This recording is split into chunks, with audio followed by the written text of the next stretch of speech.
నేను కేక్ ఎప్పుడు కట్ చేశాను? జనవరిలో కట్ చేశాను. ఎవరికైనా గుర్తుందా? జనవరిలో ఎంతమంది సబ్స్క్రైబర్స్? 11,000. అదే అప్పుడు జనవరిలో కట్ చేశాను. అప్పుడు 2 కేజీలు కట్ చేశాను. ఎవరిది? నాలో కేకు, తర్వాత నా ఫ్రెండ్ ఆకాష్ అప్పుడు. అయితే తను న్యూ ఇయర్ సందర్భంగా ఆ కేక్ అనేది తేడం జరిగింది. అయితే నేను కట్ చేయడానికి దేవుడు కృపను బట్టి నాకు మన ఛానల్కి దేవుడు ఆత్మీయమైన బిడ్డల్ని 11,000 పైగా దయచేశాడు. మరి ఆ యొక్క జనవరి నుంచి ఇది అప్పుడు ఏ నెల? ఏప్రిల్. అప్పుడు 11,000. దేవుడు ఈ యొక్క ఏప్రిల్ నెల వచ్చేటప్పటికి మన టోటల్ సబ్స్క్రైబర్స్ అంటే దేవుడు స్పిరిచువల్ ఫ్యామిలీ, స్పిరిచువల్ మెంబర్స్, ఆత్మీయమైన బిడ్డలు దేవుడు 21,000 పైగా 21,000 అంటే 11,000 అయింది. అప్పుడు 11,000, ఇప్పుడు 21,000 అంటే ఇంతమంది పెరగడానికి దేవుడు కృప చూపించాడు. అక్కడ ఆ జనవరి నుంచి ఈ యొక్క నెల వరకు అంటే 3 నెలలు, ఆ 3 నెలల్లో 10,000 పైగా సబ్స్క్రైబర్ పెరగడానికి ఆత్మీయమైన పెట్టండి. అంటే మనం చెప్పే దేవుని వాక్యాల ద్వారా, మనం పెట్టే స్టేటస్ సాంగ్స్ ద్వారా అనేకులు సబ్స్క్రైబ్ చేసుకోవడమే కాకుండా మన యొక్క కంటెంట్ని ఎక్కువ జనాలు ప్రపంచ వ్యాప్తంగా, అంటే ఇండియా ఒకటే కాదు, దుబాయ్, మలేషియా, ఎన్నో రకాల ప్రాంతాల నుంచి మన యొక్క వీడియోస్ అనేది చూస్తారు జనాలు. అంటే అంతలా చూడడానికి దేవుడు కృప చూపిస్తున్నాడు. అందుకే కేక్ మీద కూడా ఏముంది? ఆ 14 చదవాలని చదువుకునే వాళ్ళు డైలీ స్టేటస్ ఆఫ్ గాడ్ అంటే దేవుని యొక్క అనుదిన స్టేటస్, అంటే అనుదిన జ్ఞానం. అంటే అది పాటలు కావచ్చు, వాక్యం కావచ్చు, లేకపోతే సాంగ్స్ కావచ్చు, ఆరాధన కావచ్చు, ప్రార్థన కావచ్చు, ఏదైనా. నేను ఎప్పుడైతే ఈ యొక్క పేరు పెట్టానో నన్ను చూసి అనేకులు ఆ నేమ్ కాపీ కొట్టారు. ఫస్ట్ ఆఫ్ ఆల్ యూట్యూబ్ ఎక్కడ తెచ్చుకొని ఈ పేరు లేదు. అంటే ఈ పేరు ఇలా పెట్టడానికి కారణం ఏంటంటే నేను చేసే ప్రతి ఒక్క పనిలో దేవుడు ఉండాలి, అంటే దేవుని యొక్క కృప ఉండాలి. నేను పెట్టుకోవాలంటే డైలీ స్టేటస్ అని పెట్టచ్చు, అంటే అనుదిన స్టేటస్ కింద పెట్టచ్చు. అలాగా అన్ని ఎన్నో రకాలుగా పెడతారు. యూట్యూబ్లో చూస్తే డైలీ స్టేటస్.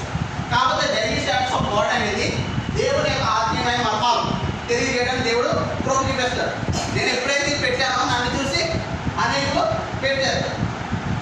అయితే స్టార్టింగ్లో నన్ను ఈ యూట్యూబ్ సెర్చ్లో నెంబర్ 1లో వచ్చింది.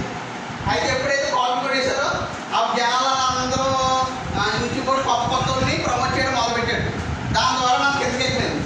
అప్పుడు మళ్ళీ దేవుని కృపను బట్టి, దేవుడు నాకు ఇచ్చిన స్థానాన్ని బట్టి మళ్ళీ నేను ఏం చేశాను, దానికంటూ లోగో పెట్టి మళ్ళీ ఎక్కడైతే ఆగిపోయిందో మళ్ళీ నెంబర్ 1 స్టేజ్లో కావడానికి దేవుడు కృప చూపించాడు. అయితే ఈ యొక్క 4 monthsలో దేవుడు 10,000+ సబ్స్క్రైబర్స్ అంటే 21,000 పైగా దేవుడు అవడానికి కృప చూపించాడు. ముఖ్యంగా ఈ యొక్క గుడ్ ఫ్రైడేలో ఒక స్టేటస్ పెట్టాను. దేవుని యొక్క స్టేటస్ పెడుతూ ఆయన సిరులో ఏ విధంగా ఘోరమైన బాధలు పడ్డారో అది ఒక వీడియో క్రియేట్ చేస్తూ దాని ఎంతో బ్యాక్గ్రౌండ్ సాంగ్గా ఒక సాంగ్ పెట్టారు. దేవుని కృపను బట్టి అది కొన్ని లక్షల మందికి వెళ్ళింది. కొన్ని లక్షల మంది చూశారు, కొన్ని వేల మంది ఆ యొక్క కంటెంట్ అనేది లైక్ చేశారు దేవుని కృపను బట్టి. అయితే దేవుడు ఇంకా ఇలా చక్కగా దేవుడు ఈ యొక్క ఛానల్ని ముందుకు వెళ్ళాలి. అదేవిధంగా ఈ యొక్క ఛానల్ కూడా మోనిటైజేషన్ కంప్లీట్ అవ్వాలి. వీటన్నిటి గురించి కూడా ప్రార్థన చేయండి. దేవుడు ఇంతలాగా మన ఛానల్ అనేక మంది, అంటే నేను చెప్పుకోవాలంటే సబ్స్క్రైబర్స్ 2 ఉన్నాయి. కాకపోతే దేవుడు ఏంటి, ఎక్కడ ఎవరు ఎలా ఉన్నా కానీ మనందరూ దేవుని పెడతాం. ఆయన సపోజ్ లైఫ్ కానీ ఉంటే ఎంత మేలు, ఎంత మనోహరం.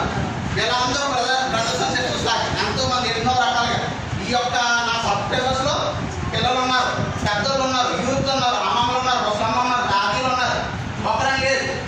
అంటే ఎంతమందికి అంటే వాళ్ళు కూడా చేసుకుని బాగా చేయడానికి, వాళ్ళు కూడా వీక్షించడానికి దేవుడు కృప చూపించాడు. అయితే ఈ యొక్క ఛానల్ ద్వారా దేవుడు అనేక మందికి వాక్యం చెప్పే విధంగా ఇప్పుడు దేవుడు కృప చూపించలాగా దేవుడు ఇంకనూ ఈ యొక్క ఛానల్ అత్యధికంగా ఆశీర్వదించే విధంగా ప్రార్థన చేయండి. ఆల్రెడీ నా ఫస్ట్ మెసేజ్ ఏంటంటే చెప్పాను, నేను లాస్ట్ ఎక్కడ 2024లో చెప్పాను.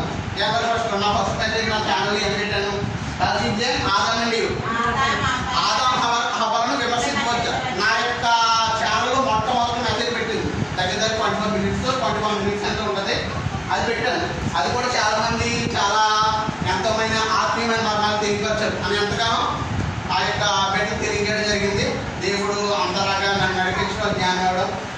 విధంగా నడుస్తుంది.